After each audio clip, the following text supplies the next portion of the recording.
Building products company CSR delivered an $800 million return of capital to shareholders this morning, thanks to the sale of its Sucrogen business last year. And what sweet timing that turned out to be, with an estimated half of the sugarcane crop in far north Queensland now decimated. That leaves CSR a pure building industry play, with a strategic review underway. I spoke to the new managing director, Rob Sindel, a short time ago. Rob Sindel, welcome to the programme. Thanks, Tikki. Well, let's knock on the head one of the shareholder concerns from this morning. Why just an $800 million capital return when the Sucrogen sale gave you, what, $1.8 billion? Well, after tax, it's about $1.6 billion. So, you know, obviously the proceeds need to come out of that 1.6. If you look at the $800 million, there were so many things the board needed to weigh up in terms of our asbestos liabilities, making sure that the building products business had the capacity to grow, and the $800 million we felt was the right number for shareholders. The other thing that you've got to remember is we've been able to pay down $950 million worth of debt. So, you know, CSR comes out of this as a debt-free company, which is obviously a great position to be in. What sort of opportunity does the rebuild from the carnage of the cyclone and the flooding give CSR? Yeah, both of the events were obviously terrible for the Queensland population. You know, to have southeast Queensland completely flooded and then North Queensland hit by the cyclone. The early indications are that about 6,000 houses in southeast Queensland will need to be completely rebuilt or completely fitted out.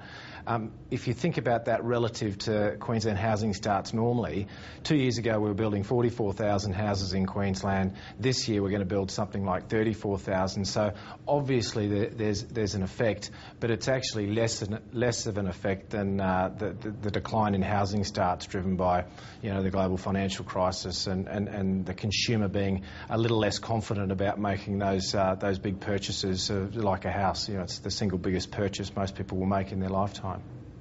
So you wouldn't see a skills shortage from these natural disasters? I think in combination with, you know, the mining boom that's happening in Queensland, potentially you can. The skills shortage is more about labour of clean-up. If you think about the infrastructure that's been destroyed, the roads, the bridges, the rail lines, that requires a lot of labour to fix those, not necessarily a huge amount of materials.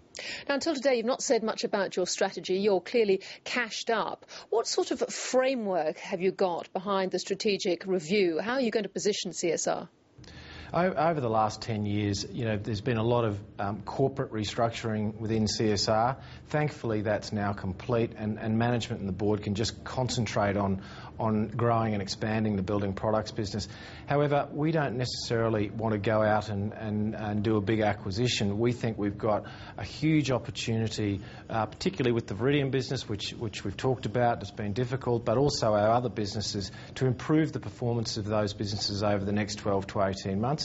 We're not concerned about being a little internally focused, about making sure that those businesses are in top condition and top shape for the recovery in residential and commercial, and then we can talk about step outs into other areas. But you know, we need to prove to shareholders that the investment in Viridian is a good one.